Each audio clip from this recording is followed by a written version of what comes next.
चलिए ध्यान दिया जाए। पिछले क्लास में हम लोग आपको पढ़ा दिए मतलब solubility of solid in liquid. उसमें solubility of solid in liquid में नहीं, यानी ठोसों की द्रव में विलयता।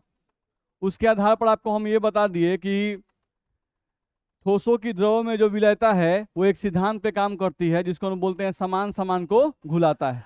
लाइक डिजॉल्व्स लाइक, ये हम लोग को बताया गया था। नहीं, उसके लिए बताया गया था कि पोलर विलायक जो होते हैं उसमें पोलर विलय घुलते हैं, और जो नॉन पोलर विलायक होते हैं उसमें नॉन पोलर विलय घुलते हैं। यही ना बताया गया था। चलिए, उसी पे आधारित हम लोगों के पास दिखाया था एक वीडियो है, वीडियो को थोड़ा देखिए तो आप लोग।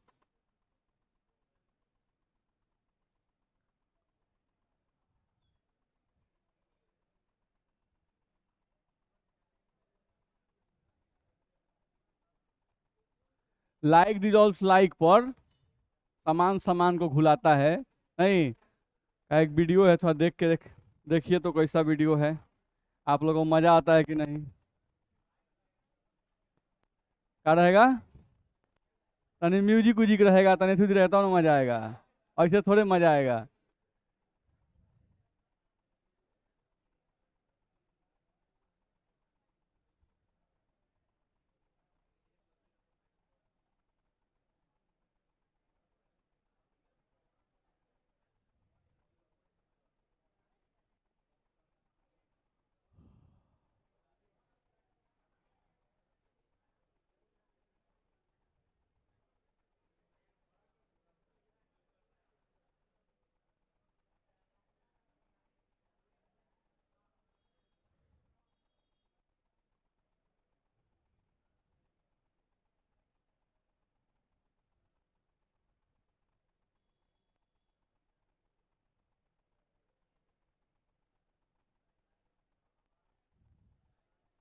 आवाज के लिए गधा हम है कि नहीं है?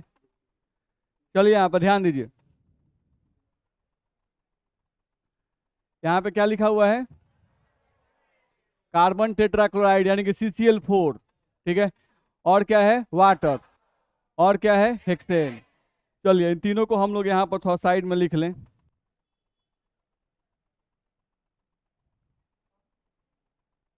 इसको थोड़ा छोटा कर लें हम लोग।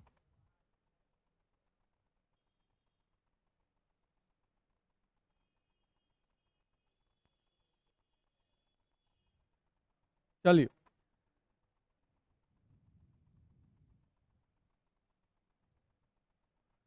तीन चीज दिया हुआ है। एक आपके पास CCl4 है। अब ये बताइए कि CCl4 पोलर है कि नॉन पोलर? नॉन पोलर है। ये एक नॉन पोलर विलायक है कि नहीं है? चलिए, उसके बाद क्या लिखा है? Water H2O। ये क्या है? पोलर है। चलिए, उसके बाद कौन है? हेक्सेन दिया है। C6H14 कार्बन हाइड्रोजन से बना है, तो क्या है? नॉन पोलर है। ठीक है, तो तीन तरह का विलायक हम ले रहे हैं। तीन तरह का विलायक ले रहे हैं। एक आपका नॉन पोलर CCl4, और C6H14 यानी हेक्सेन भी क्या है? Non polar. और एक क्या ले लिए? पोलर H2O ले लिए, पोलर। ठीक है, अब इन लोगों में अगर देखा जाए तो CCl4 जो है वो सबसे भारी है।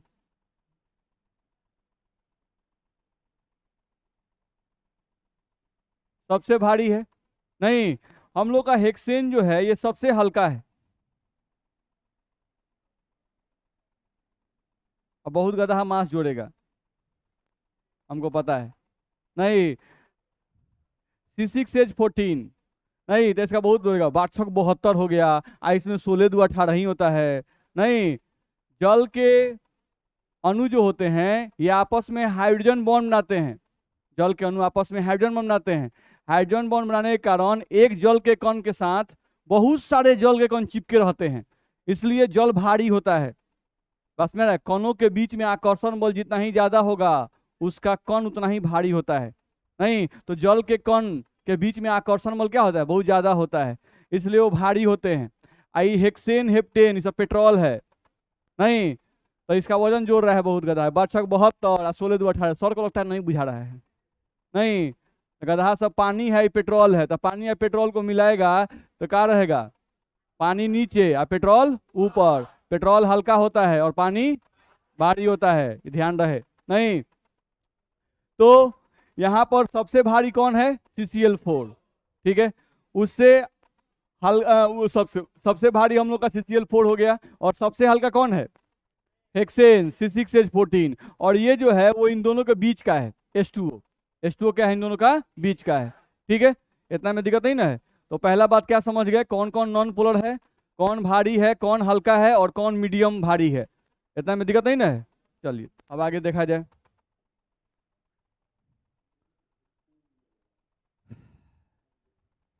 चलिए अब इसको थोड़ा सा ध्यान दीजिएगा आप लोग। ये जो फोटो दिखाया गया है ये आपका आयोडीन का है। आयोडीन, नहीं, I2 नाम सुने हैं ना? नहीं, तो ये आपका आयोडीन है। तो अब हम लोग विलय ले रहे हैं। नहीं, आयोडीन एक ऐसा अधातु है, नहीं, जिसमें चमक होता है। नहीं, ये आपके बोर्ड का क्वेश्चन है। नहीं, आयोडीन एक ऐसा अधातु है। जनरली चमक वाला गुण किसमें होता है? धातु में, ध्यान रखना है। नहीं, और जो अधातु होते हैं वो चमकते नहीं है, उसमें चमक वाला गुण नहीं होता है।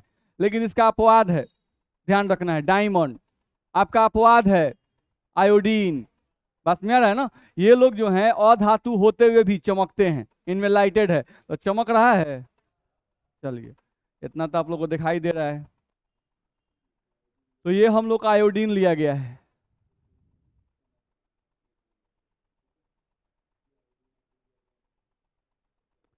इसको ध्यान से देखिए। अब विलय के रूप में ध्यान रखना है, विलय के रूप में अगर देखा जाए तो हम लोग अब विलय ले रहे हैं। सॉरी, हम लोग अब क्या ले रहे हैं? विलय। विलय के रूप में क्या लिया गया? I2। अच्छा ये बताओ, I2 पोलर की नॉन पोलर? Non polar.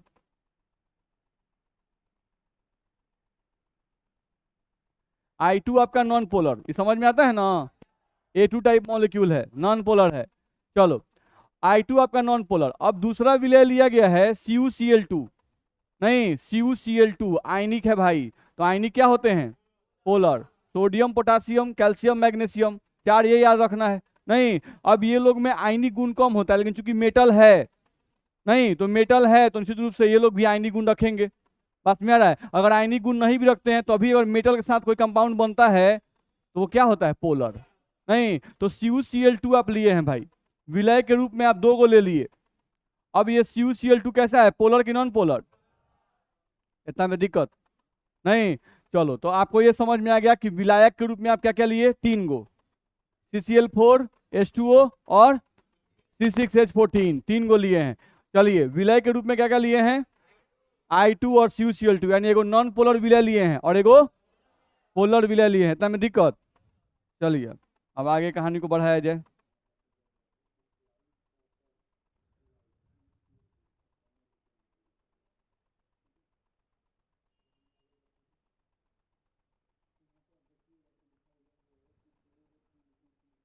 अब क्या कर रहा है? ये बोल रहा है कि तीनों लिक्विड को अब डालिए। पहले एक नली लीजिए और नली में तीनों लिक्विड को डालना है। अब सबसे पहले डाल रहा है कौन सा? भारी लिक्विड, यानी CCl4। ध्यान रखना है, सबसे पहले ये CCl4 को डाल रहा है।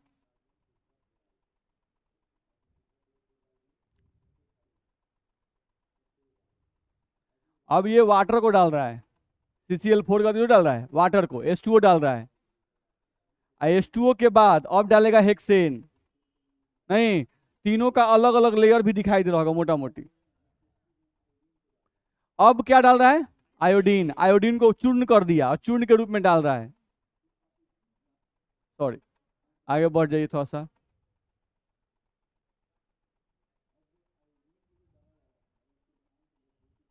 चलो, आयोडीन डाला गया है। नहीं, अभी इतना पे ही देखते हैं, फिर आगे देखेंगे। आयोडीन डाला गया है। आयोडीन क्या है? Non polar. नॉन पोलर देखिए इसी में कौन पोलर चिल्ला रहा है, नॉन पोलर नहीं। तो आयोडीन अगर नॉन पोलर है तो नॉन पोलर में ही घुलेगा। तो इसमें नीचे CCl4 है और ऊपर हेक्सेन है, तो यह नॉन पोलर नीचे वाला और ऊपर वाला भी क्या, नॉन पोलर। तो अगर आयोडीन डालिएगा तो आयोडीन का जो चूर्ण होगा वो नीचे वाले में घुलेगा, ऊपर वाले में घुलेगा, बीच वाले में नहीं घुलेगा। बात समझ में आ रहा है? यानी कि नीचे वाला रंगीन होगा, ऊपर वाला रंगीन होगा, लेकिन बीच वाला रंगीन नहीं होगा। बुझा रहा है? नहीं? तो देखिए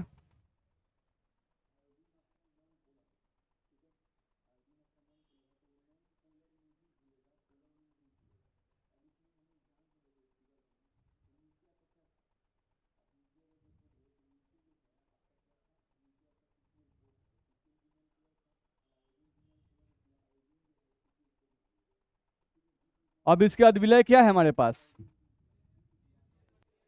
CuCl2 क्या है। अब पोलर कहाँ घुलेगा, देखिए उसको घुला के दिखाता है।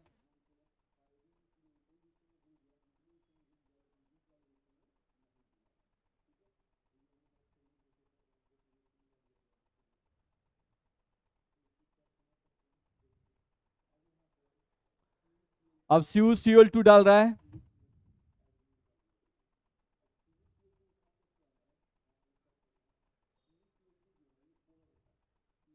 तो CuCl2 अब कहाँ घुल रहा है, पोलर में, वाटर में घुलेगा, बीच वाले पोर्शन में। बस में आ रहा है? नहीं, ये पोर्शन थोड़ा सा डार्क हुआ है, नहीं लेकिन सॉलेबल नहीं हुआ है। मोर सॉलेबल किस में होगा, वाटर में ही होगा, ध्यान रखना है। नहीं तो ये छोटा सा एक्सपेरिमेंट था, एक्सपेरिमेंटल वीडियो था, नहीं जिसमें आपको दिखाया गया क्या, जिसमें क्या दिखाया गया कि हम लोगों का नॉन पोलर में नॉन पोलर घुलता है और पोलर में पोलर घुलता है। देख रहे हैं, दिक्कत है इसमें, समझ में आया? चलिए, अब कुछ नहीं है,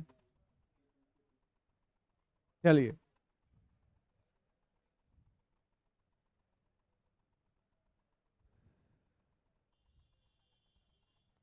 इतना में दिक्कत है?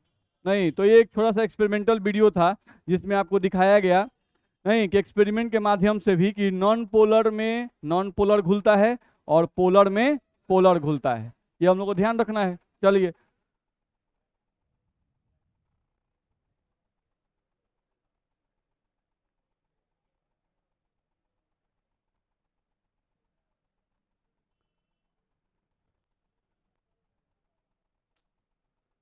चलिए फिर से बोर्ड नहीं खोलना था। क्या बोल रहे हैं,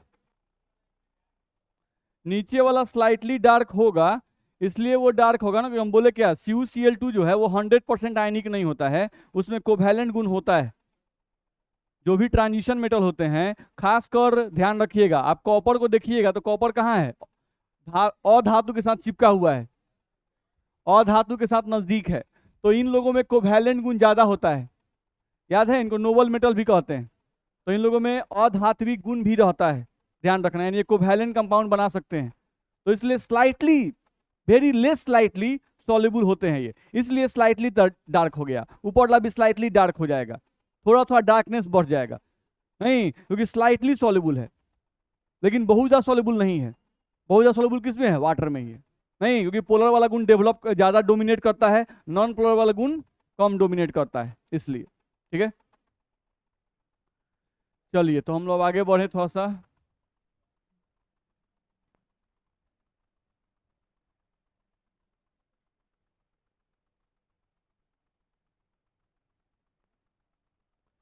कहाँ तक पढ़ लिए थे हम लोग,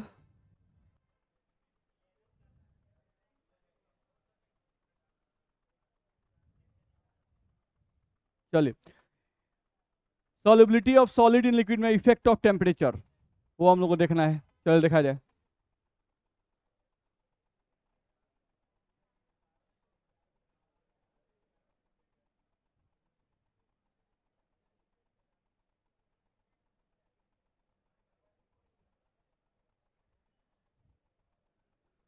चलिए ध्यान दीजिए, यहाँ पर हम लोग को यहाँ से पढ़ाया जा रहा है effect of temperature on solubility of solid in liquid.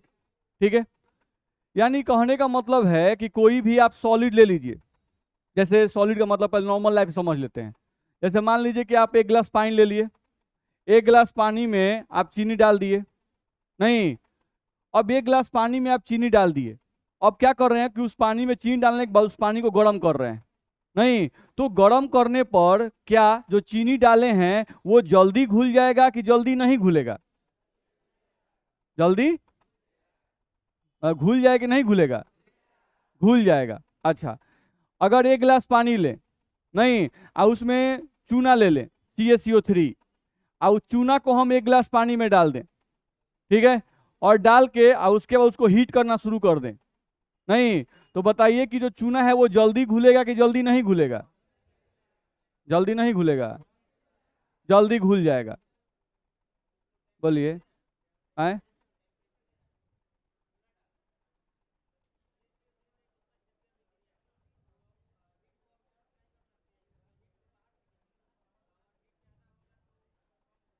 कम घुलेगा, बात सही है।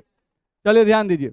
तो ध्यान रखना है कि ये हो गया अंदाज वाला बात, नहीं, जैसे आप अभी बोल रहे थे कि लहा दीजिए, घुलेगा, तो सब बोले कि नहीं घुलेगा, अच्छा तो ठीक है नहीं घुलेगा, आपका जो मन है, आप गलती थोड़े बताइएगा, आप तो ठीक है बताइएगा, नहीं तो सर के मन से आप लोग ढूल जाते हैं जेने मन तेने। समझने की कोशिश कीजिए, ताप का क्या प्रभाव पड़ेगा, नहीं, किसी भी सॉल्युबिलिटी में, यानी कोई भी घुलनशीलता, कोई भी ठोस पदार्थ को आप द्रव्य में डालते हैं तो ताप का क्या प्रभाव पड़ेगा, इसके बारे में एक ले सत्तल्य वैज्ञानिक थे जिन्होंने हम लोग को बताया था। ले सत्तल्य ने हम लोग को बताया, ध्यान से मेरी बात सुनिए, इधर तो नहीं देखिए, यहाँ देखिए, बस में आ रहा है, नहीं भी समझ में आए तो मेरी तरफ देखना है, बस में आ रहा है ना, समझ में आए तब भी और नहीं समझ में आए तब भी, ठीक है, समझ में आए तो वो मुस्कुराते रहना है और नहीं समझ में आए तो वो मुस्कुराते रहना है, नहीं, ऐसा एक्टिविटी शो करना है कि समझ में खूब आ रहा है, बस में आ रहा है ना, ध्यान सुनिए।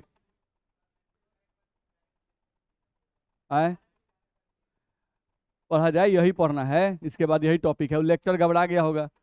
चलिए यहाँ पर ध्यान दीजिए, हम लोग को यहाँ से बताया गया, ले सतल ने हम लोग को एक नियम बताया, उन्होंने कहा कि अगर किसी भी ठोस पदार्थ को, नहीं, या किसी भी विलय को अगर आप विलायक में डालते हैं, किसी भी विलय को अगर विलायक में डालते हैं और विलीनीकरण की प्रक्रिया, यानी घुलने की प्रक्रिया, अगर उष्मा शोषी है, क्या है, उष्मा शोषी है, घुलने की प्रक्रिया अगर उष्मा शोषी है तो ताप बढ़ाने पर, ताप बढ़ाने पर घुलनशीलता बढ़ जाएगी, घुलनशीलता क्या होगी, बढ़ जाएगी, ये ले सतल साहब ने कहा।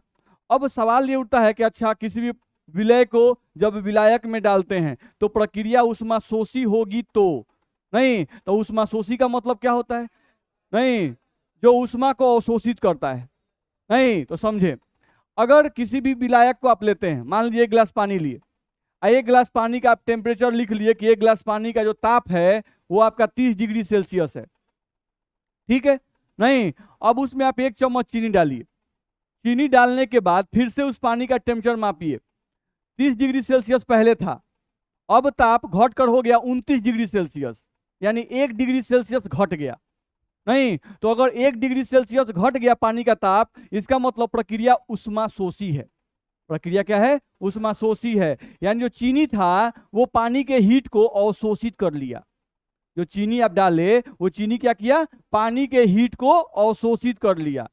तो अगर अगर आपका पानी जो था, पानी का जो ताप है वो पहले के सापेक्ष में क्या हो जाए, कम हो जाए, नहीं, तो समझ जाइए कि प्रक्रिया क्या है, उष्मा शोषी है, प्रक्रिया क्या है, उष्मा शोषी है, नहीं, कैसे पहचानेंगे, अगर किसी भी विलायक में विलय डालने पर विलायक का ताप घट जाए तो हम लोग क्या मानेंगे, प्रक्रिया क्या है, घुलने घुलने की प्रक्रिया क्या है, उष्मा शोषी है, ठीक है। अब समझो, तो अगर कोई प्रक्रिया उष्मा शोषी है तो ले सतले साहब कहते हैं कि ऐसे प्रक्रिया में अगर आप ताप बढ़ाइएगा, नहीं, तो आपका घुलनशीलता बढ़ जाएगा। तो चेक किया गया इसको, नहीं, चेक करने क्या तरीका है, 2 गिलास पानी लिया गया, नहीं, एगो में ठंडा पानी या एगो में गर्म पानी, नहीं, दोनों में 5-5 ग्राम चीनी डाल दिया गया, नहीं, डालने के बाद देखा गया कि गर्म पानी में चीनी जल्दी घुल जाता है, नहीं, ठंडे पानी में चीनी जल्दी नहीं घुलता है, नहीं, यानी कि चीनी को ताप पसंद है घुलने के लिए, नहीं, चीनी को अपने घुलने के लिए ताप पसंद है, नहीं, इसीलिए गर्म पानी में जल्दी घुल गया, ठंडे पानी में जल्दी नहीं घुला। मेरी बात समझ में आ रही है? चीनी जो है जैसे ही आप पानी में डालते हो, चीनी को आप जैसे ही पानी में डाले, वो पानी के ताप को थोड़ा सा घटा दिया घुलने के लिए। यानी कि चीनी को घुलने के लिए ताप की आवश्यकता है। चीनी को पानी में घुलने के लिए ताप की आवश्यकता है। जितना ज्यादा ताप दीजिएगा उतना ही जल्दी चीनी पानी में घुलेगा। होगा ना? नहीं तो ठंडे पानी में चीनी को ज्यादा ताप मिलेगा घुलने के लिए कि गर्म पानी में ज्यादा ताप मिलेगा घुलने के लिए? गर्म पानी में ज्यादा ताप मिलेगा। नहीं तो ध्यान रखना है, जो भी विलय आप विलायक में डालते हैं, अगर वो ऊष्माशोषी प्रक्रिया दिखाता है, इसका मतलब हुआ कि उस विलय को घुलने के लिए ताप चाहिए।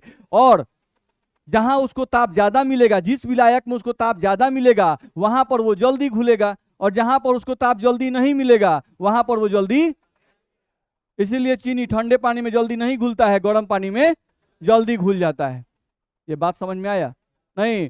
चलिए, तो हम लोग को लिखा हुआ है, यहां पे लिखा हुआ है कि यदि विलय की विलायक में घुलने, यदि विलय की विलायक में घुलने की प्रक्रिया ऊष्माशोषी होगी तो ताप बढ़ाने पर विलयता बढ़ेगी। दिक्कत है? नहीं, अर्थात ताप बढ़ाने पर अभिक्रिया फॉरवर्ड डायरेक्शन में जाएगी। ध्यान रखना है, फॉरवर्ड डायरेक्शन का मतलब हुआ कि विलायक और विलय मिलके जल्दी जल्दी विलयन बनाएंगे। विलायक और विलय जल्दी जल्दी मिलकर क्या बनाएंगे? विलयन बनाएंगे ताप बढ़ाने पर। ध्यान रखना, रिएक्शन फॉरवर्ड डायरेक्शन में जाएगा, यानी विलयन की तरफ जाएगा। जाएगा कि नहीं जाएगा? जाएगा। चलिए, जैसे एग्जाम्पल दिया है कि कौन से विलय हैं, कौन से ऐसे विलय हैं जो ऊष्माशोषी अभिक्रिया दिखाते हैं, नहीं जल के साथ। ठीक है, तो कौन कौन है भाई? NaNO3 sodium nitrate, KNO3 potassium nitrate, NaCl, KCl sugar, glucose, ETC को जब जल में घुलाया जाता है तो ये ऊष्माशोषी प्रक्रिया दिखाते हैं। ध्यान रखना है, यानी इनको जब भी आप जल में डालिएगा, नहीं तो जल में डालने पर जल का ताप घट जाएगा। ध्यान रखना, यानी इनको घुलने के लिए हीट चाहिए। नहीं, अगर आप इनको हीट देने लगिएगा तो ये जल्दी जल्दी घुलने लगेंगे। मेरी बात समझ में आ रही है? बोलिए, किसी कोई क्वेश्चन है?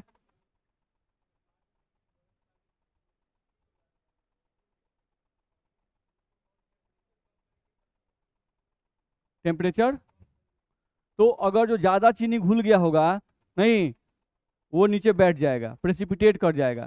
नहीं हम लोग पढ़ाए थे सुपर सेचुरेटेड सॉल्यूशन, अति संतृप्त विलयन। बस में रहा है, तो संतृप्त विलयन को जब गर्म करते हैं तो वो ज्यादा विलय घुलाने लगता है, तो वो अति संतृप्त हो जाता है। तो अति संतृप्त विलयन का अब दिमाग में आ रहा है कि अच्छा, जो विलय ऊष्माशोषी प्रक्रिया शो करता होगा वही अति संतृप्त विलयन बनाएगा, नहीं ताप बढ़ाने पर। बस में आ रहा है ना? तो यहाँ से कंडीशन जब चेंज हो रहा है। हाँ सर। आए,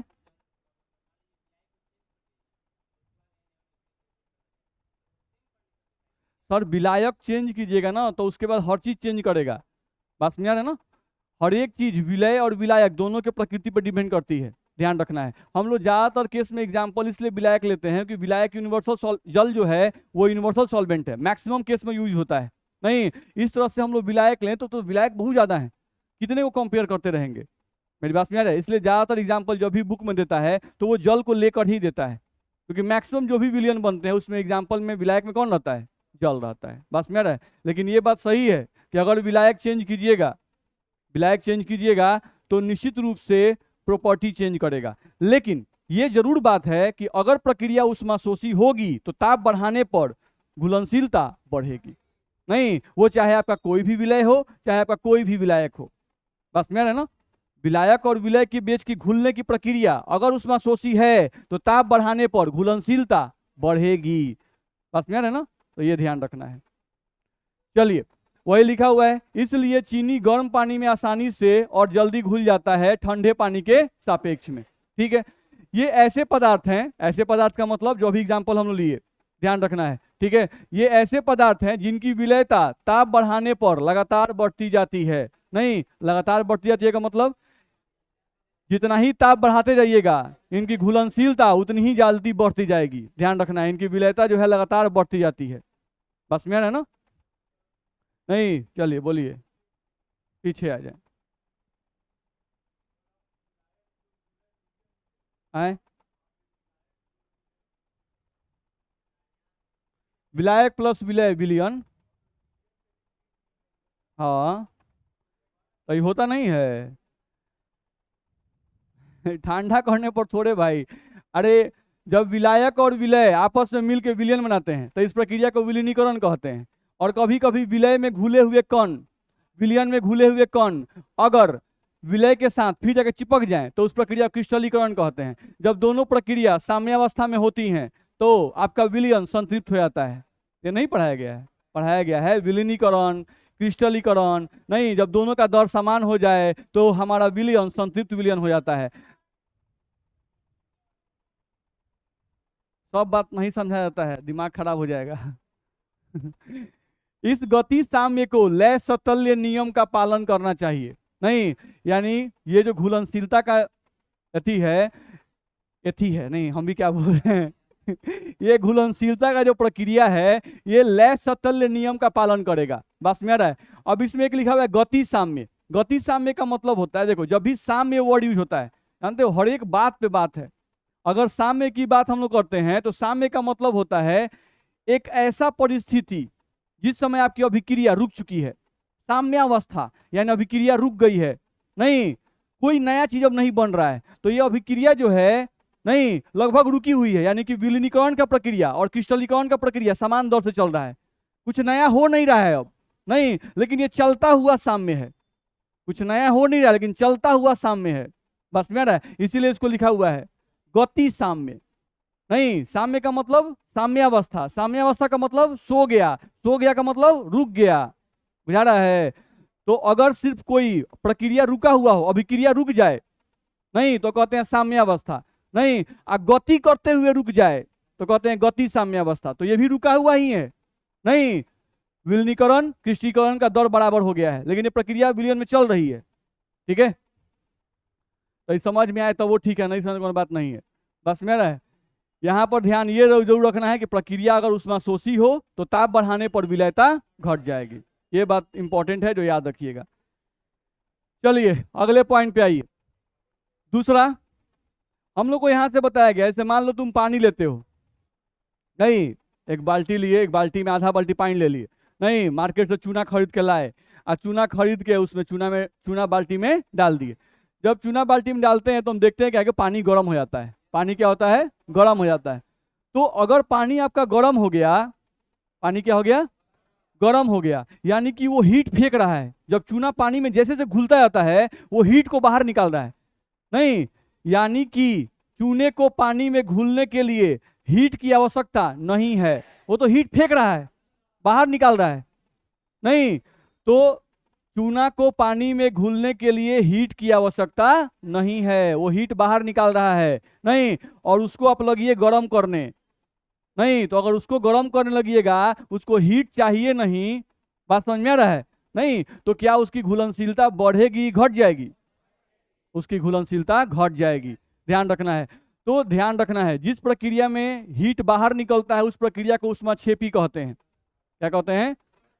ऊष्माक्षेपी। तो ध्यान रखना है हम लोगों को, क्या ध्यान रखना है कि यदि हम लोग को ध्यान रखना है कि यदि घुलने की प्रक्रिया यानी विलायक और विलय को जब मिलाया जाए और घुलने की प्रक्रिया अगर ऊष्माक्षेपी प्रक्रिया हो, क्या हो? ऊष्माक्षेपी प्रक्रिया हो, ध्यान रखना है, तो उस केस में ताप बढ़ाने पर घुलनशीलता घट जाएगी। ध्यान रखना है। कोई भी प्रक्रिया कैसे पता चलेगा कि ऊष्माक्षेपी है? नहीं तो जैसे ही आप विलय डालिए और विलय को डालने के बाद अगर विलायक गर्म हो गया तो समझ जाइए कि प्रक्रिया ऊष्माक्षेपी है। समझ में आ रहा है? विलय को विलायक में डाला गया, अगर विलयन ठंडा हो जाए तो ऊष्माशोषी, अगर आपका विलयन गर्म हो जाए तो ऊष्माक्षेपी। बात समझ में आ रहा है?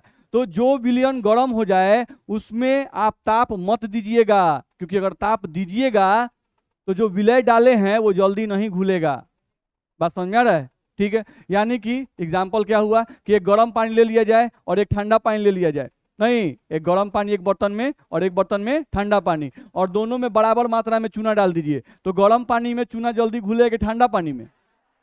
ठंडा पानी में चूना जल्दी घुलेगा। ध्यान रखना है, ठीक है? गर्म पानी में चूना जल्दी नहीं घुलेगा। दिक्कत है? तो ये सब नॉर्मल बात है जिसको आपको ध्यान रखना है। हाँ बोलिए।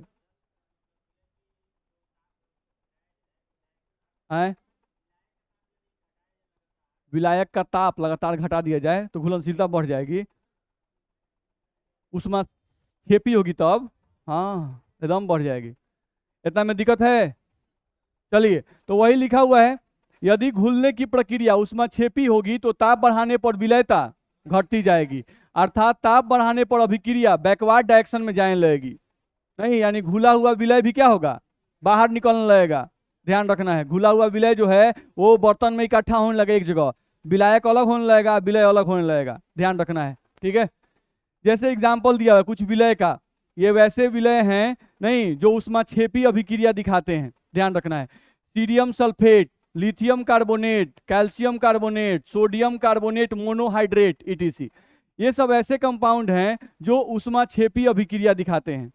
बात समझ में आ रहा है? क्या दिखाते हैं? ऊष्माक्षेपी अभिक्रिया। यहाँ लिखा हुआ है ये ऐसे पदार्थ हैं जिनकी विलयता ताप बढ़ाने पर लगातार घटती जाएगी। नहीं, यानी इनको अगर आप पानी में डाल दिए और ताप बढ़ाते जाइए तो ये घुलवे नहीं करेंगे। आप ताप बढ़ाते जाइए और इनको घुलाते जाइए, नहीं ये घुलेंगे ही नहीं। ध्यान रखना है। CaCO3 चूना ठंडे पानी में जल्दी और आसानी से घुल जाता है गर्म पानी के सापेक्ष में। बोलो दिक्कत है?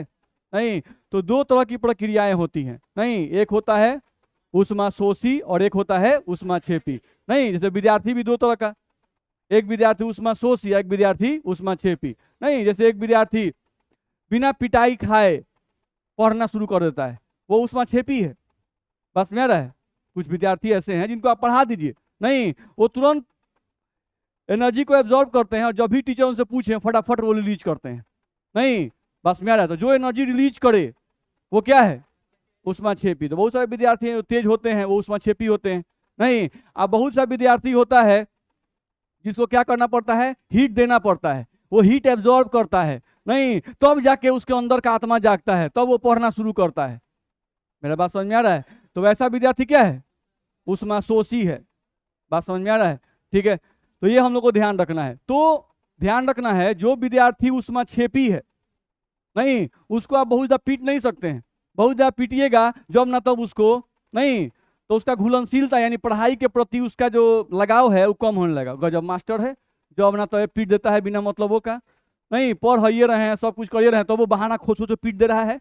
नहीं, डेफिनेशन में सब ठीक बोले, का तो नहीं छूट गया तो पीट दिया। नहीं, तो ऐसा होता है, ध्यान रखना है, ठीक है। तो ऊष्माक्षेपी जो विद्यार्थी हैं उनको आप हीट सप्लाई नहीं कर सकते हैं। बस मेरा है, वही जो ऊष्माशोषी विद्यार्थी हैं उनको आप हीट सप्लाई कर सकते हैं। नहीं, क्योंकि जब तक वो हीट एब्जॉर्ब नहीं करते हैं तब तक वो पढ़ते नहीं है। बस मेरा ऐसे बहुत सारे ऐसे विद्यार्थी हैं जो एकदम तैयार हैं कि सर हमको पीटिए, नहीं तभी हम लोग पढ़ेंगे, बिना पीटे हुए हम लोग नहीं पढ़ेंगे। बात समझ में आ रहा है? इतना में दिक्कत है? चलिए अगले पॉइंट पे आइए। अगला पॉइंट हम लोग देखें अगर, तो हम लोग को यहाँ से दिया हुआ है कुछ ऐसे भी पदार्थ हैं नहीं जिनकी विलयता ताप बढ़ाने पर लगातार बढ़ती या घटती नहीं है। यानी कुछ ऐसे पदार्थ हैं, जैसे अब विद्यार्थी को समझ लीजिए, कुछ ऐसा विद्यार्थी है नहीं जिसको आप एक छड़ी दो छड़ी मार दीजिए, नहीं एक छड़ी दूसरे मार दिया, हीट एब्जॉर्ब कर लिया, नहीं वो पढ़ने का अपना स्पीड बढ़ा लिया, नहीं उसको शर्म हो गया, उसको लाज हो गया कि भाई हम पिटा जाते हैं तुम लोग के सामने, नहीं तो बात समझ में आ रहा है कि हमको पढ़ना चाहिए। बात समझ में आ रहा है? तो वो विद्यार्थी जो है अब धीरे धीरे अपने आप को कन्वर्ट कर लेता है ऊष्माक्षेपी में। यानी उसको आप एक खास अमाउंट तक ही हीट दे सकते हैं, यानी खास अमाउंट तक ही पीट सकते हैं। नहीं, आप थोड़ा सा उसको हीट दिए, नहीं अब वो तेज हो गया, तो क्या वो तेज हो गया तो उसको पीटने की आवश्यकता है? नहीं आवश्यकता है। बात समझ में आ रहा है? सिमिलरली कुछ ऐसे ठोस पदार्थ हैं जिनको जो हम पानी में डालते हैं, पानी में डाले नहीं तो वो पहले नहीं घुल रहे हैं, नहीं उनको थोड़ा सा हीट दिया गया, देखिए उनको देह में दर्द हो गया, ऐंठ लीजिए देह पहले। यहाँ पे जानते हैं ऐसा नहीं बोरिंग चीज है ना कि बहुत लोगों को नहीं आता, ओहो इन्हें का विलयता घुलनशीलता कहले जा रहा है, देखिए इनको क्या कर रहे हैं, मार देंगे पटाख दे खींच के। नहीं, एक से एक लोग हैं, किसी को नींद आएगा, किसी को देह में ऐठन आएगा, छोड़ का है नहीं रहा है, छोड़ का है नहीं रहा है, नहीं हाले हुए है। देखें यहाँ पर तो हम लोग क्या बोल रहे थे कि जैसे किसी ठोस पदार्थ को आप लिए नहीं और द्रव्य विलायक में डाल दिए, अभी वो पहले नहीं घुल रहा है, थोड़ा सा हीट दिए, नहीं हीट के बाद वो घुलने लगा। आप थोड़ा हीट और थोड़ा सा बढ़ा के देखें, नहीं तो जल्दी जल्दी घुलने लगा। बात समझ में आ रहा है? जल्दी जल्दी घुलने लगा। नहीं, अब फिर थोड़ा सा हीट बढ़ाए, नहीं ताले अब नहीं घुल रहा है, अब वो नहीं घुल रहा है। कह रहा गजब हाल है। अब जब दौड़ने लगे, जब पढ़ने लगे, तब काहे पीट रहे हैं? मेरा बात समझ में आ रहा है? नहीं तो उसका मन फटने हटने लग रहा है। तो कुछ ऐसे भी विलय हैं, ध्यान रखना है, जिनको आप कुछ लिमिटेड अमाउंट तक हीट दे सकते हैं, उतना पर उनका घुलनशीलता बढ़ जाएगा। नहीं, अब उससे ज्यादा हीट दीजिएगा तो उनका घुलनशीलता फिर घटने लगेगा। मेरी बात समझ में आ रही है? तो कुछ ऐसे पदार्थ भी हैं, ध्यान रखना है। तो वही हम लोग को बोल रहा है, जैसे एग्जाम्पल में कौन है, CaCl2.6H2O, Na2SO4.10H2O। ये ऐसे कंपाउंड हैं, नहीं ये ऐसे कंपाउंड हैं जो शुरू में नहीं घुलते हैं, ताप बढ़ाने पर घुलना शुरू कर देते हैं, लेकिन एक निश्चित ताप तक इनकी घुलनशीलता बढ़ते रहती है। लेकिन उस निश्चित ताप से जैसे ही ज्यादा ताप दिया जाता है, इनकी घुलनशीलता घटने लगती है। बस में आ रहा है? जैसे एग्जाम्पल दिया गया सोडियम सल्फेट। सोडियम सल्फेट के केस में शुरू में ताप को 32.4 डिग्री सेल्सियस तक बढ़ाने पर विलायक में विलयता बढ़ती जाती है। नहीं, यानी सोडियम सल्फेट आप ले लिए Na2SO4 ये वाला, इसको जब पानी में हम डाल रहे हैं तो पानी में डालने पर क्या हो रहा है, हम टेम्परेचर बढ़ाना शुरू किए, कहां तक? 32.4 डिग्री सेल्सियस तक। ये क्या कर रहा है, इसकी विलयता बढ़ रही है। अब जैसे ही इस ताप से ज्यादा ताप बढ़ाया गया, इसकी विलयता घटने लगी, यानी इस ताप पर इसकी विलयता अधिकतम है। अब इससे आप ताप घटाइएगा तो भी इसकी विलयता घटने लगेगी, नहीं बढ़ाइएगा तो भी विलयता इसकी घटने लगेगी। यानी कि इस टेम्परेचर पर उसकी घुलनशीलता क्या है, अधिकतम है। तो आपको वही अगर अधिकतम घुलाना है तो आप पहले से ही विलायक का टेम्परेचर 32.4 डिग्री सेल्सियस कर दीजिए, नहीं और उसमें डालिए तो जल्दी घुल जाएगा, ना उससे ज्यादा ना उससे कम। मेरी बात समझ में आ रही है? बोलिए।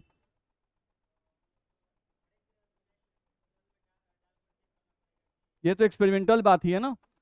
उष्माशोषी वाले में और उष्माक्षेपी वाले में टेंशन नहीं है। उष्माशोषी है तो ताप लगातार बढ़ाते जाइए, विलयता लगातार बढ़ते जाएगी। उष्माक्षेपी है तो ताप बढ़ाइएगा तो विलयता घटती जाएगी, घुलनशीलता घटते जाएगी। लेकिन जो बिचवनिया है, जिसका प्रकृति नहीं पता है, नहीं नहीं, 2 कदम आगे चलता है फिर 2 कदम पीछे आ जाता है, उसमें बड़ा दिक्कत है। तो उसमें बड़ी सावधानी से आपको हीट देना पड़ेगा। नहीं, आपको देखना पड़ेगा कि भाई कितना टेम्परेचर तक इसकी घुलनशीलता बढ़ रही है, और उस टेम्परेचर को नोट कर लिए। देख रहे हैं एक्यूरेट लिखा हुआ है 32.4 डिग्री सेल्सियस। बस में है ना? नहीं, अब यही उसका अधिकतम विलयता वाला टेम्परेचर हो गया। इससे घटाइएगा तो भी घटेगा, बढ़ाइएगा तो भी घटेगा। दिक्कत। चलिए अगला आइए, इफेक्ट ऑफ प्रेशर। नहीं, दाब का क्या प्रभाव पड़ता है? तो दाब का कौनो प्रभाव नहीं पड़ता है। किस पर? अगर विलायक द्रव्य है और विलय ठोस है, नहीं तो ऐसे विलयन के केस में आप दाब बढ़ाकर घुलनशीलता को बढ़ा नहीं सकते हैं। नहीं, जैसे एक गिलास पानी ले लें, एक गिलास पानी ले लें और उसमें 1 चम्मच चीनी डाल दें, ठीक है, और ऊपर से उसको दाबना शुरू कर दें, तो दाबने से जल्दी जल्दी चीनी घुल जाएगा? नहीं, ध्यान रखना है, दाब का कोई भी प्रभाव नहीं पड़ता है अगर विलायक द्रव्य है और विलय ठोस है। ध्यान रखना है, क्योंकि दाब दाब अगर आप लगाते हैं तो दाब लगाने से आप ना ही द्रव्य का आयतन बदल सकते हैं और ना ही ठोस का आयतन बदल सकते हैं। ध्यान रखना है, इन दोनों के आयतन में कोई बदलाव नहीं किया जा सकता है दाब के माध्यम से। दाब के माध्यम से सिर्फ गैस का आयतन बदला जा सकता है। नहीं, क्या हम लोग 1 लीटर दूध है तो उसको दबा के आधा लीटर कर देंगे? नहीं, आयतन आप नहीं बदल सकते हैं। बस समझ रहे हैं ना? तो दाब का प्रभाव ठोस पे और द्रव्य पे नहीं पड़ता है। दाब का प्रभाव सिर्फ किस पर पड़ता है? गैस से पड़ता है। इतना में दिक्कत है? नहीं, तो ये पॉइंट हम लोग खत्म हो गया। तो यहां से हम लोग देखें अगर, तो हम लोग का ये खत्म हो गया। कौन सा पॉइंट? ठोस की द्रव्य में विलयता। दिक्कत है? आए, कौन सी का मास सर? हाँ तो